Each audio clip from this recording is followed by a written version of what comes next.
Pública de hoje discute precarização do trabalho. Neste programa, gravado na Universidade Metodista, em São Bernardo do Campo, quem fala sobre o assunto é Rui Braga. Doutor em Ciências Sociais e professor de Sociologia da USP, Rui Braga é autor dos livros A Pulsão Plebeia e A Política do Precariado. Nos últimos anos, houve crescimento expressivo das vagas formais de emprego no Brasil. No entanto, as más condições de trabalho também cresceram no período.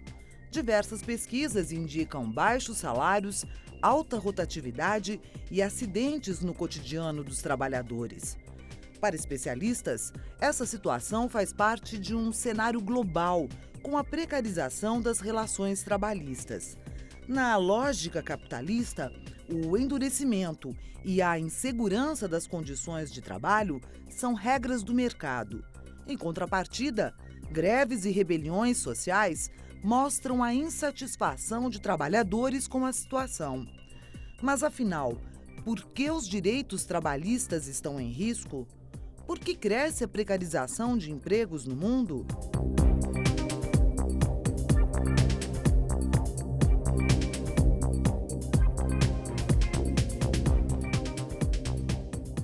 A precarização do trabalho é um processo só, é um processo global. Mas existem duas grandes forças por detrás da precarização.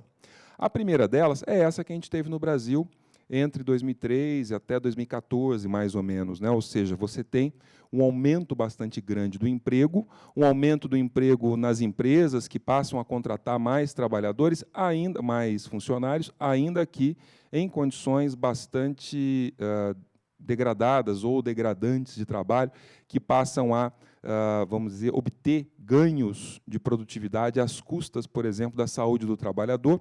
E isso tudo faz com que a precarização no trabalho, que é a multiplicação destes postos de trabalho, ou que pagam muito mal, ou que oferecem condições muito, vamos dizer assim, difíceis e intensas de trabalho, né? Esse tipo de trabalho que se oferece, ele gravita em torno dessa força que é a exploração econômica da força de trabalho. Esse modelo de desenvolvimento, ele entra em crise a partir de 2013, desacelera, entra em recessão a partir de 2015, né? Nós estamos vivendo um pouco essa situação hoje. O que nos traz para uma outra realidade, a mesma realidade, o desenvolvimento daquela realidade anterior, mas com outras ênfases.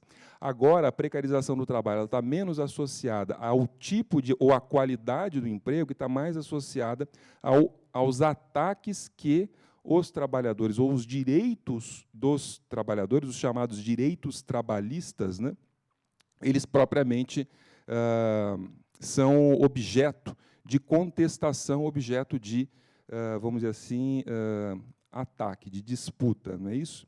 Então, por exemplo, para citar um exemplo, no Congresso Nacional, nós temos hoje 27 projetos de lei tramitando, cuja essência significa, basicamente, precarizar o trabalho por intermédio da retirada de direitos trabalhistas, né? Existe um projeto de lei, por exemplo, que diminui a idade mínima de 16 para 14 anos. Existem projetos de lei que impedem que o trabalhador reclame na Justiça do Trabalho o reconhecimento, ou, enfim, os seus direitos, caso ele se sinta lesado pelo empregador em algum processo de demissão ou algo do gênero. Existem projetos de lei que procuram universalizar a terceirização. Existem projetos de lei que buscam impor a lógica do negociado sobre o legislado, porque hoje, quando há algum tipo de disputa trabalhista, normalmente o que acontece é que aquilo que prevalece na CLT tende a ser reconhecido, tende a ser acatado, vamos dizer assim, pela Justiça do Trabalho. Ou seja, de um lado, nós temos um processo de aprofundamento da precarização via multiplicação dos postos de trabalho que pagam muito pouco ou que, de alguma maneira, por exemplo, se submetem, né, são postos de trabalho que atuam, que operam numa lógica de intensificação da rotatividade, que se organiza em torno da ideia da intensificação dos ritmos de trabalho, consequentemente do aumento do adoecimento do trabalhador.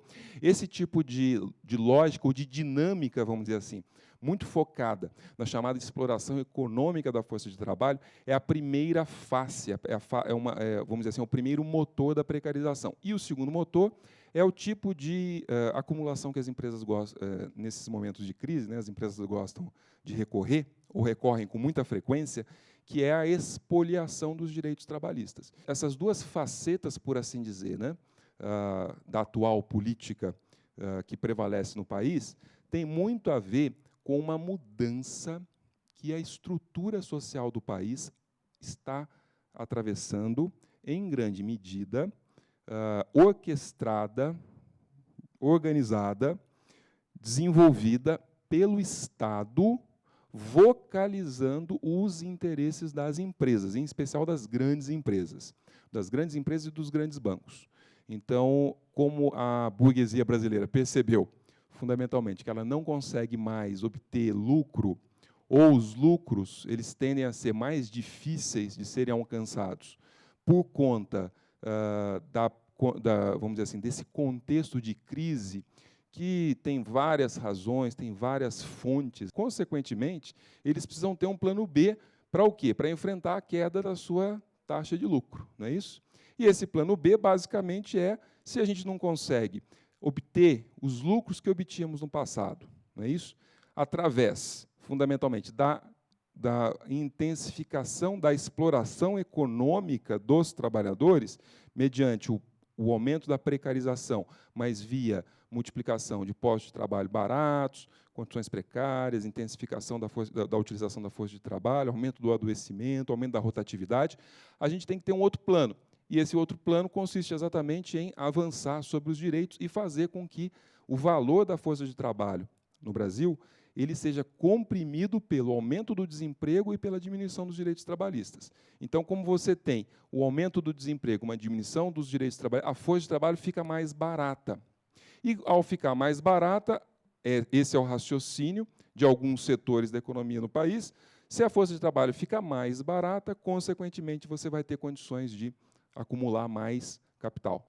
Então, avança-se sobre todas as formas de direito que foram acumuladas no direito dos trabalhadores, da população, da cidadania, né, como a Previdência Social, por exemplo, que foram acumuladas pelas gerações passadas, num processo, digamos assim, de intensificação das conquistas trabalhistas, das conquistas sociais, das conquistas dos direitos da cidadania, conquistas, por exemplo, que envolvem, entre outras coisas, os investimentos em saúde e educação, que são garantidos pela Constituição e agora estão sendo revistos, né, por um projeto de emenda constitucional que limita os gastos, ainda que a arrecadação melhore. Isso é um dos principais problemas hoje para o governo Temer, que é exatamente o quê? Fazer com que essa agenda, que é a agenda patronal, que é a agenda empresarial, ela prospere, seja propriamente, vamos dizer assim, votada no Congresso e, em contrapartida, crie uma verdadeira situação de convulsão social.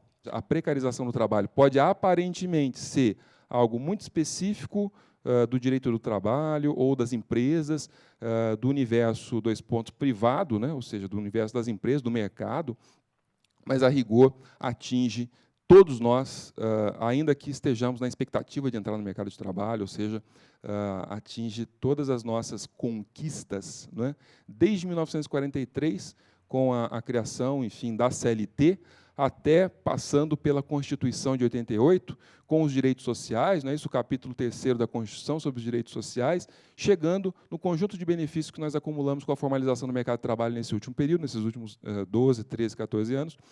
Isso tudo está em risco e atinge a todos nós de maneira indistinta, e é por isso que a precarização do trabalho é um tema tão urgente, tão importante para ser debatido no país hoje. Agora o professor Rui Braga responde à pergunta da correspondente de Ópera Mundi. Professor Rui Braga, eu sou Amanda Lourenço, eu estou morando em Pretória, na África do Sul, e uma das coisas que eu percebo por aqui é justamente essa precarização do trabalho.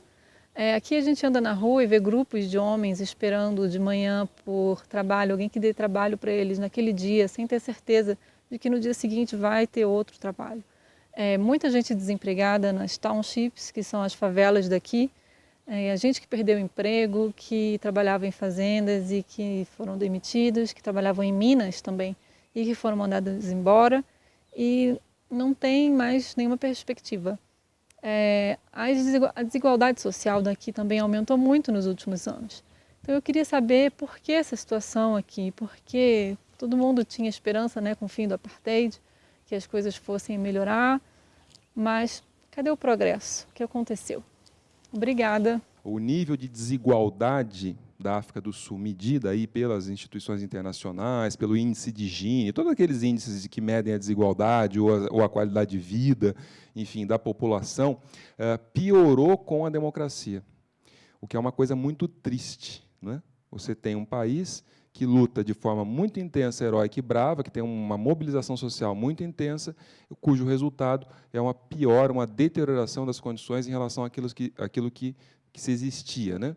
O ANC tem que administrar um Estado falido, uma economia em frangalhos, com fuga de capitais e uma série de situações que eram situações bastante críticas em termos de violência social, e o ANC decide, tendo em vista o fato, o Congresso Nacional Africano, né, tendo em vista o fato que não houve um vitorioso ou um perdedor absolutos no processo de transição, isso significa dizer o quê? Que o ANC ganha.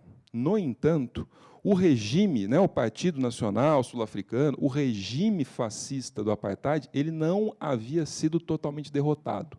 Então, eles tinham uma certa força, isso cria um equilíbrio. O ANC, diante disso, o que ele faz? Ele adota uma política neoliberal de administração da economia. E essa política neoliberal de administração da economia, entre outras coisas, promove o aprofundamento da desigualdade. Então, questões que eram questões mais ou menos dadas como certas, né, na África do Sul até então, que era, por exemplo, aquelas populações negras que eram deslocadas dos centros das cidades, iam morar naqueles bairros mais distantes, né, não pagavam aluguéis, não pagavam os serviços de água, luz, e assim por diante, porque eles consideravam isso uma espécie de direito que eles tinham pelo fato de eles estarem sendo massacrados, de eles estarem sendo segregados, enfim. O ANC, junto com os outros participantes da Aliança Tripartite, o Partido Comunista Sul-Africano e o COSATU, né, o Congresso de Sindicatos da África do Sul, eles passam a adotar políticas de cobrança de aluguéis, de cobrança de taxas, né, de água, de luz, para que eles pudessem criar uma espécie, vamos dizer assim, de fundo, né, das empresas, e esse fundo das empresas financiaria os investimentos que eram necessários, porque o Estado estava quebrado, a economia estava descapitalizada, e assim por diante, estava uma situação de crise. O Thabo Mbeki, que é vamos dizer assim, o governo mais neoliberal da África do Sul, ele foi, de fato, desastroso, porque ele aplica o plano do FMI ipsis litteris na economia sul-africana, fazendo com que aquele mercado de trabalho sul-africano, que já era bastante segregado, estruturalmente desigual, onde os brancos tinham os direitos, mas os negros não tinham direito nenhum. O governo mais recente, quer dizer, o governo Jacob Zuma, ele tentou, no início, aumentar os gastos sociais. E, de fato, aumentou, como no caso brasileiro também, aumentou os gastos sociais. Então, hoje, na África do Sul, você tem uma miríade de bolsas família, não Bolsa Família, mas, enfim, uma miríade de bolsas, por exemplo, para mães solteiras, ou para famílias que têm alguém portador de HIV, que também é uma praga, vamos dizer assim, uma grande tragédia sul-africana. Então, você tem uma série de bolsas, né, por exemplo, para famílias que têm crianças pequenas, até 5 anos, você tem bolsas para os velhos, para os idosos. Por quê? Por que essa profusão de bolsas? Porque você não tem uma previdência pública como nós temos no Brasil. Então, uma das grandes diferenças do Brasil e da África do Sul é que aqui nós temos saúde universal e pública, ainda que a qualidade seja complicada, enfim, desigual, problemática, mas nós temos, coisa que lá eles não têm. E 2, nós temos uma previdência pública, e isso faz toda a diferença quando se fala, por exemplo, na estruturação de mercado de trabalho. Lá, o desemprego entre as populações negras é de 50%. O desemprego agregado global é em torno de 30% a 40%, não se sabe exatamente, porque não tem nem a medida de tanta população desempregada, está todo mundo na informalidade.